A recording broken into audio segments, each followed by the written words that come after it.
Kerusakan lingkungan disebut-sebut menambah tingkat keparahan bencana banjir bandang dan tanah longsor di Aceh, Sumatera Utara, dan Sumatera Barat. Deforestasi hutan pun kini menjadi sorotan. Berikut cuplikan dialog program Kompas Petang 30 November lalu dengan Direktur Eksekutif Nasional Walhi, Boy Jerry Evan Sembiring, dan anggota DPR RI fraksi Partai Demokrat Dapil Sumatera Barat Mulyadi. Lihat dari ini ya, dari riwayat deforestasi atau hilangnya tutupan hutan di 3 provinsi ini, Aceh, Sumatera Barat, dan Sumatera Utara, kita lihat tingkat deforestasi masih tinggi gitu ya. Masih di atas puluhan ribu, 30 sampai 80 ribu dalam 5 tahun belakangan untuk tiap tahunnya.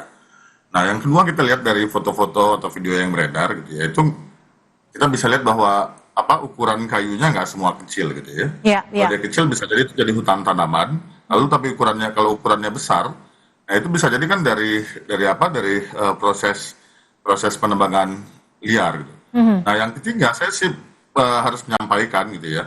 Ini nggak boleh juga sekedar disalahkan sebagai ulah manusia gitu ya. Tapi ini ulah kapital kalau kita bilang. Nah, kenapa dia? Karena kan kita bisa lihat ya, andai pun masyarakat melakukan aktivitas ilegal, tapi penampung kayunya, tapi siapa penerima manfaat paling besar dalam proses-proses aktivitas ilegal ini, kita tahu siapa jawabannya. Tentu si pengusaha atau perusahaan-perusahaan yang menampung dari kayu-kayu di hutan alam ini. Nah, yang keempat gitu, saya ngeresponnya seperti ini.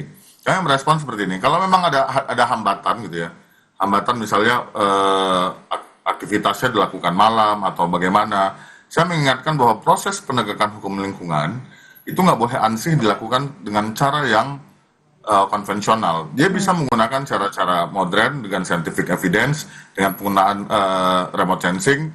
Bagaimana di banyak negara misalnya melihat bahwa ketika ada tutupan hutan alam gitu ya, tutupan hutan yang terbuka dalam kuantitas yang cukup besar gitu ya, ada sistem yang mengingatkan dan proses penegakan hukumnya bagaimana. Karena dalam proses pembukaan hutan itu bukan butuh waktu yang cepat gitu ya. Curah hujan yang ekstrim kan salah satu dari penyebab bencana ini.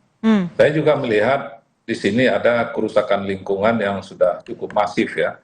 Kan sebetulnya dari satelit kan bisa kita lihat seberapa parah kerusakan yang terjadi di hutan kita atau di daerah-daerah yang menimbulkan terjadinya bencana. Dan itu tentu tidak mungkin terjadi dalam waktu singkat. Tentu itu ini adalah akumulasi dari kejadian yang sudah cukup lama. Maka dari itu tentu kita harus mereview baik dari aspek regulasi maupun fungsi-fungsi pengawasan yang dilakukan saat ini. Berarti apa? Regulasi yang ada dan pola pengawasan yang dimiliki pada saat ini belum cukup memadai untuk menghentikan peristiwa-peristiwa pelanggaran yang membahayakan nyawa manusia. Oke, Mas Boy, jika memang ini merupakan dampak bencana lingkungan yang begitu masif, tidak hanya dipicu oleh alam, tapi juga dipicu oleh tindakan manusia, lalu langkah konkret apa yang harus dilakukan setiap elemen untuk memastikan bahwa peristiwa ini tidak lagi terjadi? Nah, yang pertama tentu ini ya, yang paling cepat itu bisa dilakukan seperti yang disampaikan Raja Juli tadi gitu ya, Menteri Kehutanan, bahwa ada yang salah dalam tata kelola kehutanan kita. Lalu kebijakannya apa? Kebijakannya review dan evaluasi perizinannya berdasarkan daya dukung, daya tampung, berdasarkan kepatuhan, dan berdasarkan kesesuaian perizinan. Ada namanya TAP MPR nomor 9 tahun 2001 tentang pembaruan agraria dan pengelolaan sumber daya alam. Ini bisa dijadikan cantolan karena perintah TAP MPR-nya jelas untuk melakukan evaluasi. Nah, yang kedua, apa yang bisa dilakukan? Tentu kita harus memperbaiki undang-undang kebencanaan kita. Kita bisa menambahkan gitu ya proses-proses mitigasi yang kuat untuk mencegah bencana-bencana ini terulang kembali di masa depan. Nah, yang ketiga tentu kita memperkuat di level masyarakatnya. Bagaimana masyarakat diperkenalkan dengan kesiapsiagaan, lalu menjaga kearifan mereka dalam mengelola bencana dan mengantisipasi bencana.